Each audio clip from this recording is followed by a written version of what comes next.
Ya. Oke. Bismillahirrahmanirrahim. Assalamualaikum warahmatullahi wabarakatuh.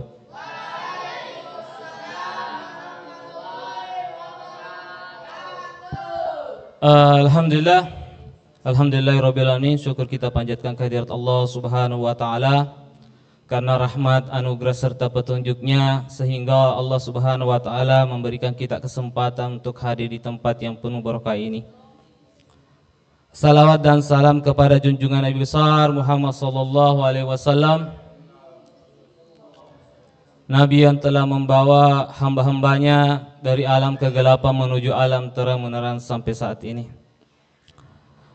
Baiklah anak-anakku sekalian yang saya muliakan dan saya banggakan.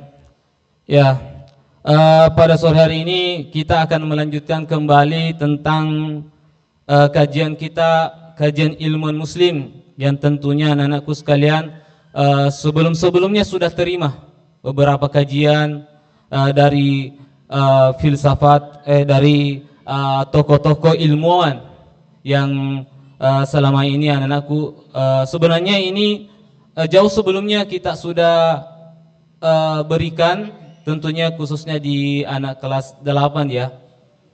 Ya dulu materi ini sekarang diterima lagi oleh anak-anakku sekalian. Baiklah anak-anakku sekalian yang saya muliakan dan saya banggakan, kita langsung saja ya. Bahwa materi kali ini adalah salah satu tokoh Islam yang terkenal masa kejayaan Islam, yang dimana tokoh ini merupakan tokoh yang memiliki keilmuan yang sangat luar biasa dan memiliki kemampuan beberapa bidang, bukan cuma satu bidang, sehingga biasa dikenal dengan Bapak Filsafat. Artinya Bapak Filsafat ini bukan cuma menaungi satu bidang saja, tapi bidang-bidang yang lainnya. Nah, anak-anakku sekalian, mari saya perkenalkan Bapak Filsafat kita adalah Al-Kindi. Ya, kita bisa lihat Al-Kindi ini adalah salah satu tokoh yang terkenal di zaman atau di zaman kejayaan Islam. Dia sudah terkenal di zaman tersebut. Inilah dia nama lengkapnya, profilnya, bahwa nama lengkap beliau adalah Abu Yusuf Yakub Ibnu Ishaq Al-Kindi. Lahir sekitar 801 Masehi di Kufah, Irak. Dikenal sebagai Bapak Filsafat Arab. Yaitu Bapak Filsafat ini menguasai banyak disiplin ilmu. Yang pertama adalah filsafat, matematika, musik, optik, dan kedokteran. Nah, anak-anakku sekalian yang saya muliakan, bahwa untuk menguasai bidang-bidang ilmu seperti ini adalah bukan hal yang mudah, bukan hal yang biasa. Sebagaimana anakku sekalian, andai kata anak-anakku di teman-teman kalian, di sekitar kalian ada yang menguasai ilmu, misalnya saya kasih contoh ringan ya, bahwa andai kata di teman sekitar kalian itu ada yang menguasai ilmu matematika, ada yang menguasai musik, ada yang menguasai bahasa, pasti kalian akan kagum dengan keilmuan tersebut. Nah, seperti ini juga yang ada pada zaman kejayaan Islam, yaitu di mana pertama kali dikenalkan oleh Bapak Filsafat kita ini tentang keilmuannya, sehingga sampai saat ini keilmuannya tersebut dipakai sampai saat ini. Contohnya adalah keilmuan tentang matematika, dan juga kemudian dipadukan dalam dunia kedokteran. Anak-anakku sekalian, kalau kalian melihat saat ini bahwa di mana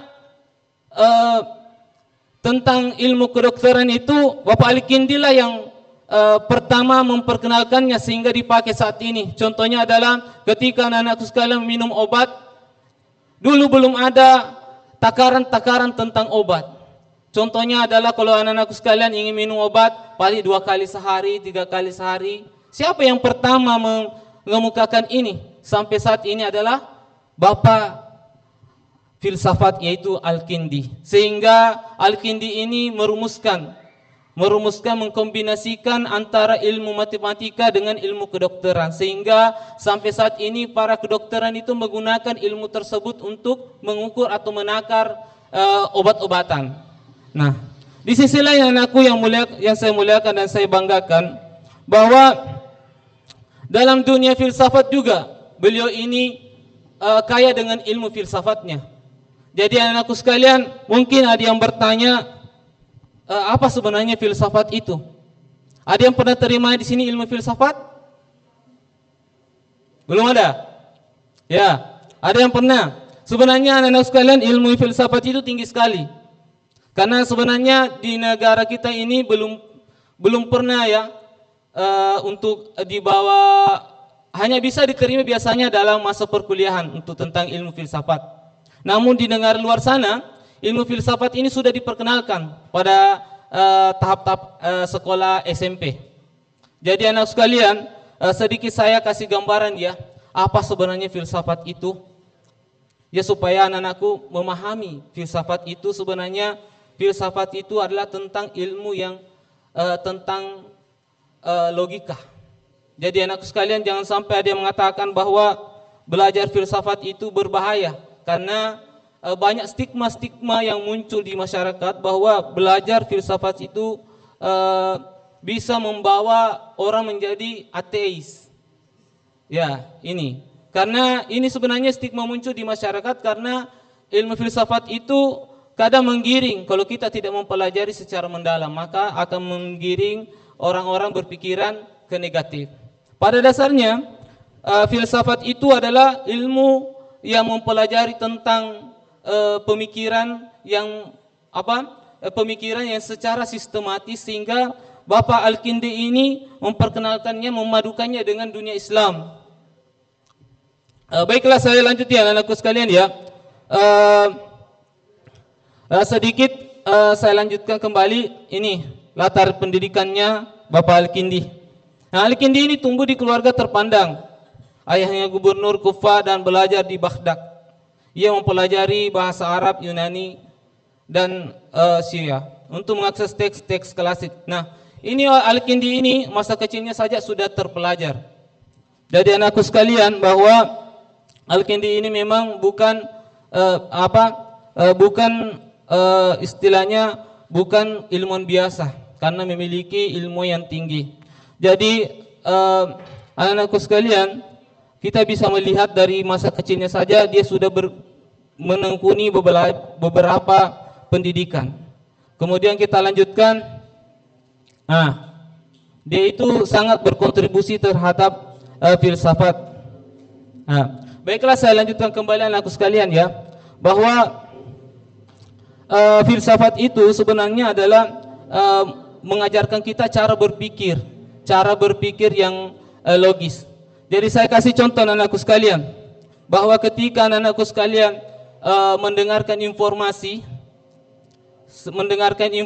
misalnya, ada satu anak yang memberikan informasi tanpa jelas, maka orang filsafat itu belum tentu mempercayai informasi tersebut kalau dia tidak mengetahui asal-usul dasar informasi tersebut. Bisa dipahami? Bisa? Ya, sedikit di sini ya, saya masuk kembali. Saya kasih contoh lagi tentang filsafat. Ini anak supaya mudah dipahami kembali. Terkadang kalau saya kasih gambaran kecil kembali tentang filsafat. Ketika anak-anakku sekalian, misalnya ada anak-anak yang lain menanyakan tentang kenapa mesti, saya kasih contoh, kenapa mesti kita belajar supaya pintar? Nah, kenapa mesti kita, apakah orang tidak belajar tidak pintar? Tidak, ya. Nah, secara tidak langsung anak-anak sekalian, itu adalah kita sedang berada di dalam gelombang filsafat. Maka anak-anak itu mulai berpikir bahwa oh ternyata kita harus belajar. Paham ya? Masih ngambang? Masih ya? Ya, memang untuk mempelajari ini sebenarnya filsafat ini kita harus mulai dari pelan-pelan saja. Baiklah anak-anakku sekalian, filsafat itu sebenarnya berasal dari kata filosofia, yaitu berasal dari bahasa Yunani. Philo artinya cinta, sofia artinya kebenaran, yaitu adalah cinta dengan kebenaran. Jadi mempelajari filsafat itu artinya berarti orang yang cinta dengan kebenaran. Maka anak-anakku sekalian, dengan filsafat ini tokoh utama Al-Kindi ini memiliki kemampuan yang luar biasa. Jadi anakku bisa melihat tokoh-tokoh yang saat ini yang biasa kalian lihat, salah satu debat-debat itu memiliki dasar filsafat pemikir. Jadi kalau kalian ingin anakku menjadi jago dalam dunia debat, berarti kalian harus mempelajari yang namanya ilmu filsafat. Karena filsafat itu adalah mempelajari ilmu dasar dalam proses pemikiran. Oke, kita lanjut ya. Ini sumbangsi ilmu matematika, ilmu pengetahuan dan matematika. Nah, di sini anakku bisa melihat bahwa Al-Kindi ini menulis buku lebih dari 260 buku dengan dan berbagai bidang keilmuan. Ada matematika, optik, musik dan kedokteran. Di dunia musik, Al-Kindi juga itu salah satu penemu yang dimana temuannya adalah bahwa ternyata musik itu salah satu terapi. Musik itu adalah terapi untuk menenangkan diri. Itu adalah salah satu temuan Al-Kindi. Masih banyak sebenarnya temuan-temuannya Al-Kindi ini. Namun perlu anak-anakku hari ini yang anak-anakku ketahui bahwa sebagai garis besar bahwa Al-Kindi itu membidangi beberapa ilmu. Yang pertama tadi adalah ilmu filsafat, yang kedua adalah matematika, yang ketiga adalah, yang keempat kedokteran. Oke. Dia lahirnya di mana? Irak. Ya, bahkan.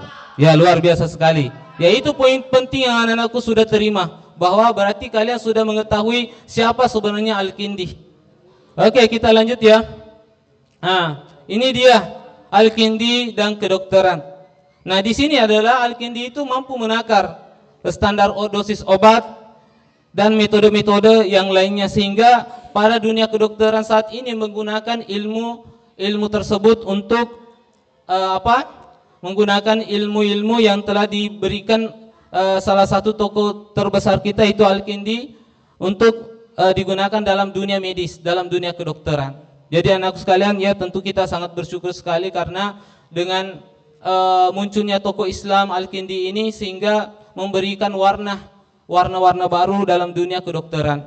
Artinya memberikan pencerahan tentang dunia medis. Oke. Ini juga salah satu perannya. Kita lihat anakku ya. Ini juga beliau adalah salah satu kunci dalam pusat penerjemahan. Jadi dia juga itu ahli dalam mengoreksi atau mengajar dalam teks-teks Yunani.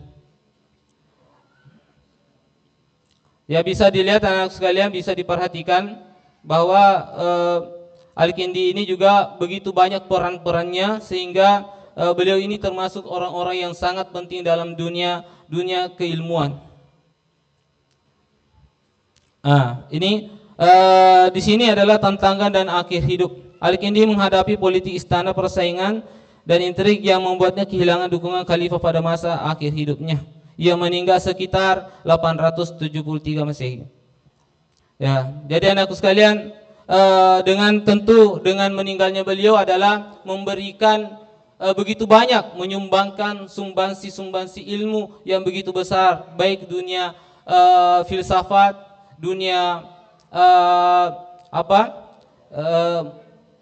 kedokteran, matematika. Matematika itu adalah ratunya ilmu. Kalau biasa orang matematika mengatakan bahwa itu adalah ratunya ilmu. Dan dunia termasuk dunia musik. Oke, selanjutnya ini adalah pengaruh besar Al-Kindi di dunia Eropa. Begitu banyak karya-karyanya sehingga sampai saat ini ilmuwan besar banyak menggunakan karyanya. banyak yang terinspirasi dengan beliau, sehingga tokoh-tokoh besar sekarang ini banyak menggunakan keilmuannya baik dalam dunia sains maupun dunia filsafat. Baiklah anakku, kita berada dalam kesimpulan ya. Sebagai kesimpulan, tentunya anakku, mengapa kita harus mengenal Al-Kindi? Di sini bahwa tentunya sebagai perpaduan iman dan akal, dan juga sebagai teladan bagi kita sebagai untuk terus belajar, terus membuka diri, dan juga mengenali karya-karya beliau. Baiklah anak sekalian, karena waktu ya kita terbatas, saya kira cukup sampai di sini untuk materi kali ini. Lebih dan kurangnya mau dimaafkan. Saya kira cukup. Assalamualaikum warahmatullahi wabarakatuh.